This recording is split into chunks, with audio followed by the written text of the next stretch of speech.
Hola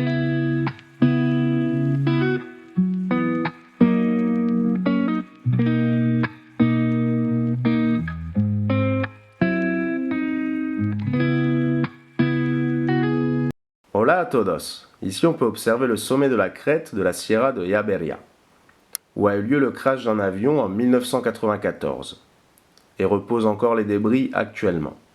Et ici le village de Capçanes, notre point de départ pour une boucle d'environ 12 km, avec au programme du dénivelé et des terrains escarpés, mais également de très beaux paysages.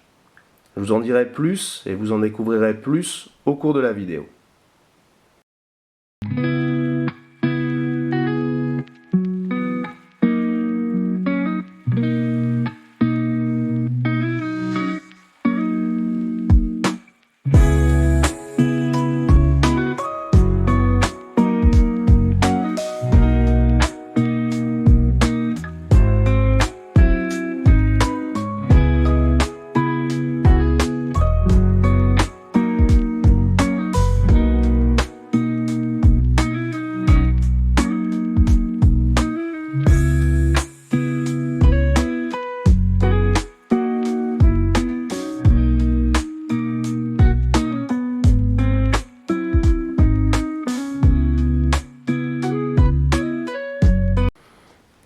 Trouve toujours de quoi t'occuper, Miss Pinkles, hein.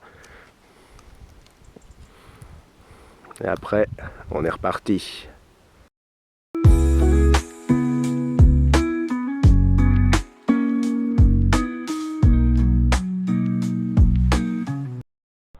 On a fait à peu près la moitié du chemin aller là.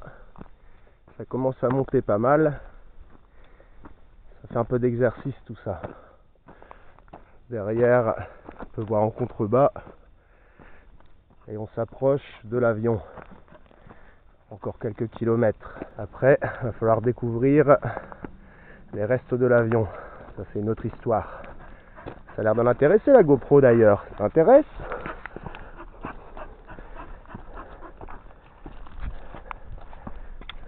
Je vais faire la belle devant la caméra, hein.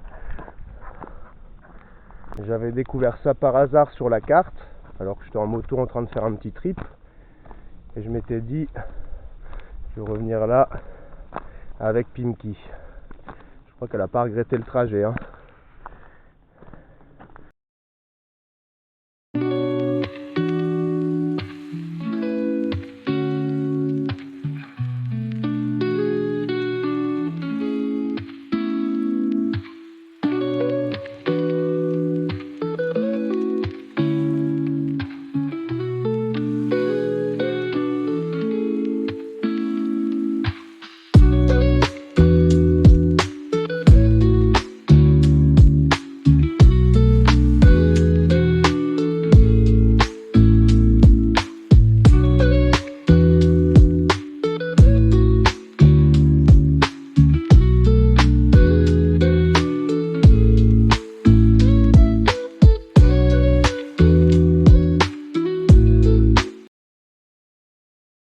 Ici, on a trouvé un sentier qui quittait le chemin pour mener directement jusqu'à la crête, et c'est là où ça va devenir sportif tout ça.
Du dénivelé, hein. Et il nous en reste encore un petit peu.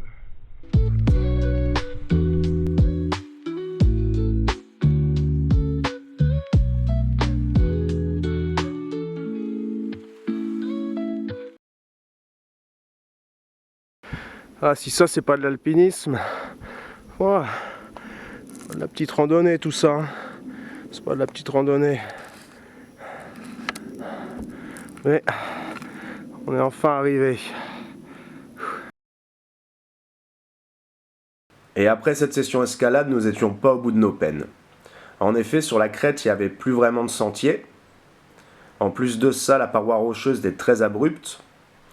Donc c'était pas si facile de trouver l'avion.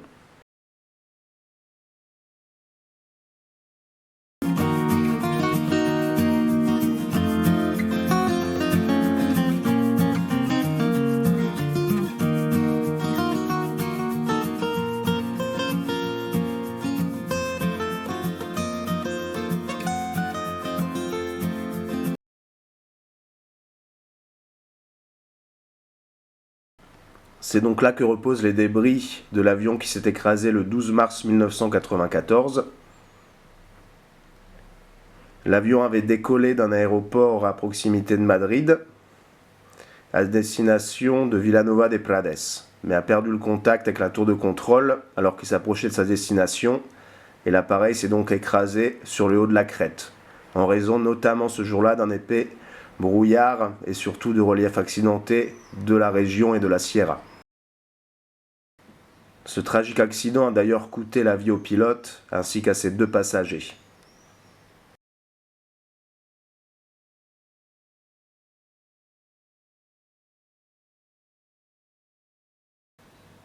Malgré les années, les débris sont toujours présents sur le lieu de l'accident, ce qui donne vraiment une atmosphère assez particulière à l'endroit.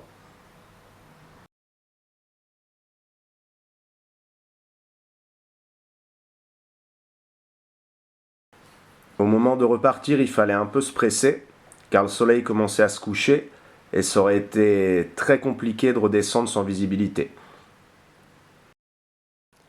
Même si j'avais pensé à prendre une lampe torche et un peu d'équipement, ça aurait été galère cette histoire.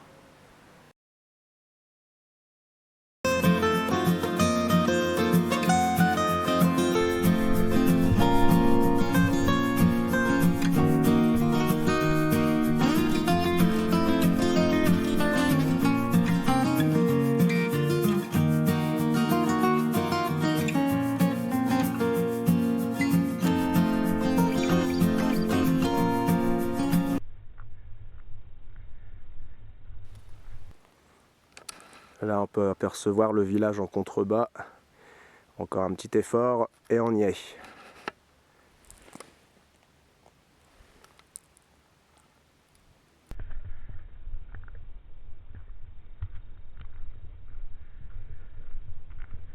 Allez mademoiselle.